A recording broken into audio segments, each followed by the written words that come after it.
నా బాబు. లేదు నా బిడ్డ. లేదు నా బిడ్డ. లేదు నా బిడ్డ. నా బిడ్డ.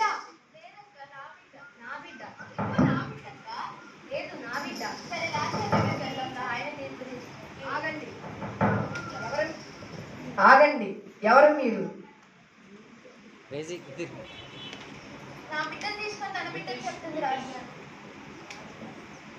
ఆగండి రాజుగారు, మన రాజ్యంలో ఇద్దరు స్త్రీలు ఒక బిడ్డ కోసం పోట్లాడుకుంటున్నారు. మీ దగ్గరికి తీసుకొస్తారు. రండి రాజుగారి దగ్గరికి.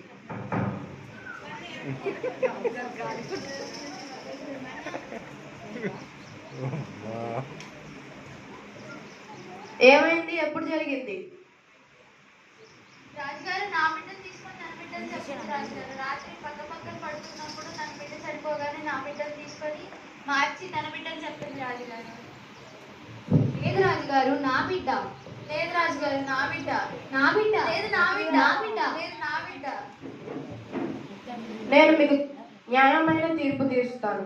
ఎవరక్కడ? చిత్తం ప్రభు.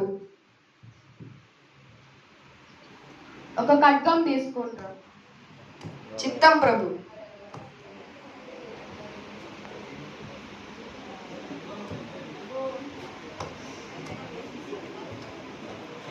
బాలుని తీసుకో. చిత్తం.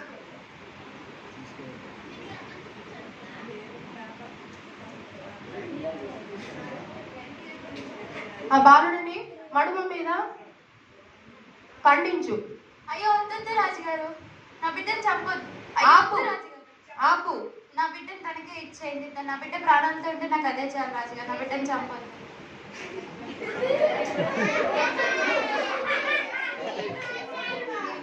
నీ ఉద్దేశం ఏంటి? ఖండించేయండి రాజుగారు. అయ్యో వద్దు. ఆపు. ఆ బాలుడిని హతం చేయొద్దు. ఆ బాలుడిని ఆ తల్లికే ఇచ్చేసాయి. వందనాలు రాజు.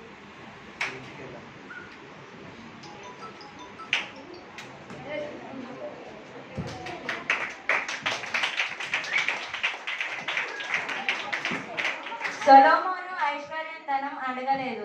దేవుడు తన కృప ద్వారా జ్ఞానం ఇచ్చాడు. ఆ జ్ఞానంతో తన రాజ్యంలో ఎదుర్కొన్న ప్రతి సమస్యను విజయవంతంగా జయించగలిగాడు. ఆ జ్ఞానంతో 1105 కీర్తనలు, ఎన్నో సామెతలు మరియు దేవుని ఉన్నతమైన మందిరం కట్టడం జరిగింది.